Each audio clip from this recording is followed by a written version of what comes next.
భారత రాజ్యాంగ దినోత్సవం 2025ను పురస్కరించుకొని రాష్ట్ర మానవ వనరుల అభివృద్ధి శాఖ ఆధ్వర్యంలో పాఠశాల విద్యార్థులతో మాక్ డ్రిల్ శాసనసభ సమావేశాన్ని రాష్ట్ర ప్రభుత్వం ఈరోజు నిర్వహించింది.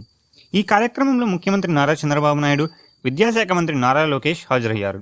ఈ సందర్భంగా మాక్ శాసనసభలో వివిధ పాఠశాలలకు చెందిన విద్యార్థులు ముఖ్యమంత్రి, ఉప ముఖ్యమంత్రి, సభాపతి, శాసనసభ్యులుగా వ్యవహరించారు. ఈ సమావేశంలో సామాజిక మాధ్యమాల నియంత్రణ, పర్యావరణ పరిరక్షణ బిల్లులపై స్వల్పకాలిక చర్చ నిర్వహించారు.